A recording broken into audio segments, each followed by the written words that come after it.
Assalamualaikum warahmatullahi wabarakatuh. Perkenalkan, nama saya Anissa Novitasna dengan NPM 23755106. Di sini saya akan mempresentasikan mengenai akuntansi, belanja barang, beban, dan persediaan.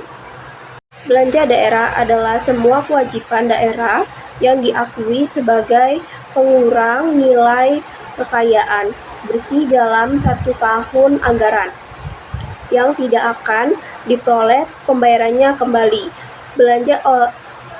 Pembayaran kembali oleh daerah. Belanja daerah meliputi semua pengeluaran dari rekening kas umum daerah atau RKUD yang mengurangi ekuitas dana lancar dan menjadi instrumen kebijakan fiskal untuk mendorong perekonomian daerah serta mewujudkan kesejahteraan masyarakat melalui berbagai program dan proyek pemerintah daerah.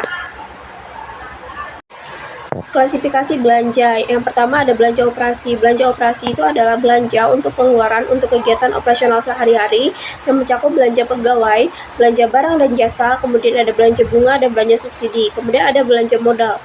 Belanja modal adalah merupakan pengeluaran investasi jangka panjang untuk membeli atau membangun aset tetap seperti tanah, bangunan, dan peralatan yang masa manfaatnya lebih dari 1 tahun.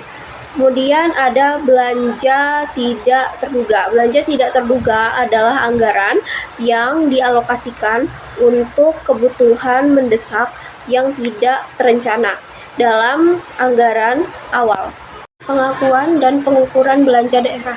Pengakuan dan pengukuran belanja daerah yang pertama itu adalah belanja diakui pada saat terjadinya pengeluaran dari rekening kas umum daerah. Kemudian ada pengeluaran melalui bendahara pengeluaran.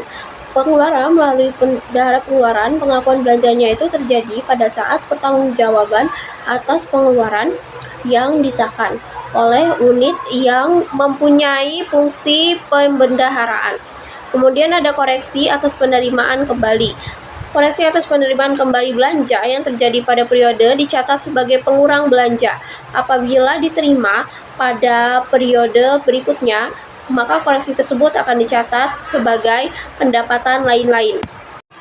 Beban daerah. Beban daerah adalah penurunan masa manfaat ekonomi ataupun potensi jasa dalam periode pelaporan yang menurunkan ekuitas, dapat berupa dari pengeluaran ataupun dari konsumsi aset. Kemudian ada beban daerah.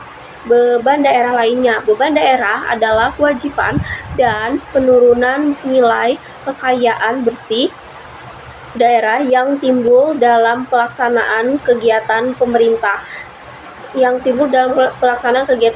Daerah. Beban.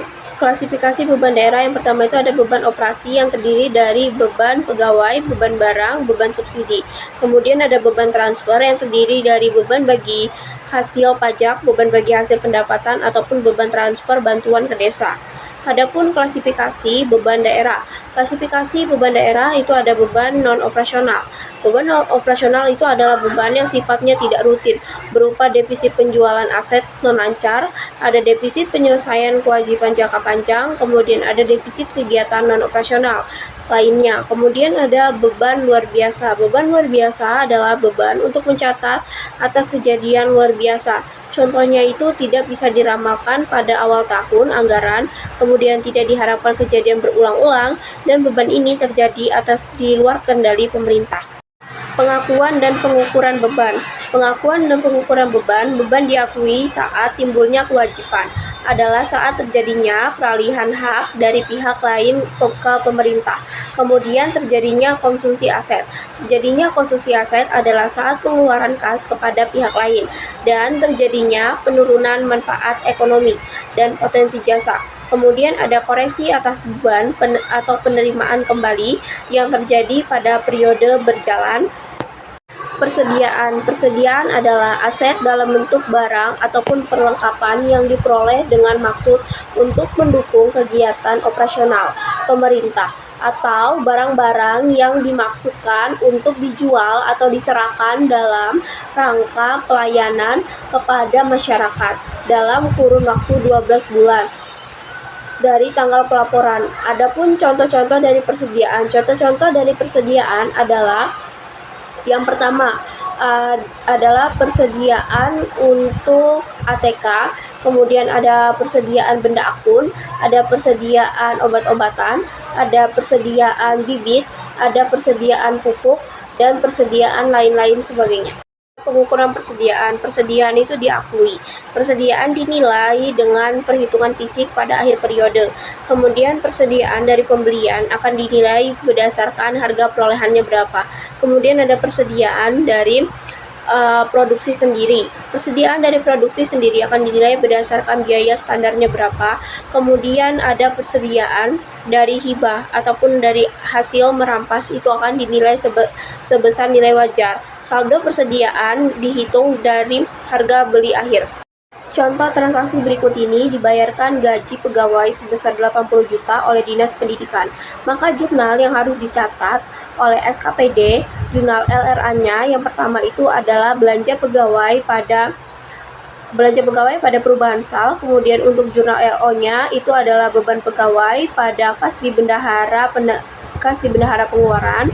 Kemudian saat bendahara pengeluaran atau SKPD itu menerima uang pengganti dari belanja tersebut, jurnalnya itu adalah kas di bendahara pengeluarannya bertambah, kemudian di kreditnya adalah RK PPKD. Jurnal untuk pencatatan PPKD-nya adalah LK SKPD pada kas di kas daerah.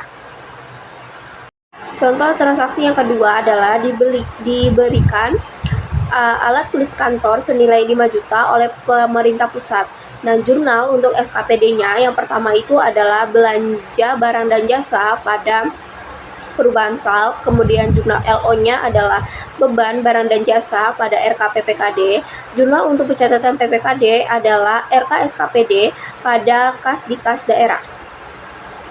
Berikut adalah contoh transaksi yang ketiga. Pada akhir tahun 2024, persediaan yang tersisa sebanyak 20 juta di gudang. Sedangkan di neraca saldo nilai persediaan adalah 18 juta. Jadi, jurnal dari persediaan ini artinya persediaan yang tersisa di gudang itu masih tersisa 2 juta dibandingkan dengan neraca saldonya. Maka jurnalnya itu adalah persediaan di debit sebesar 2 juta dan di kreditnya adalah beban persediaan sebesar 2 juta.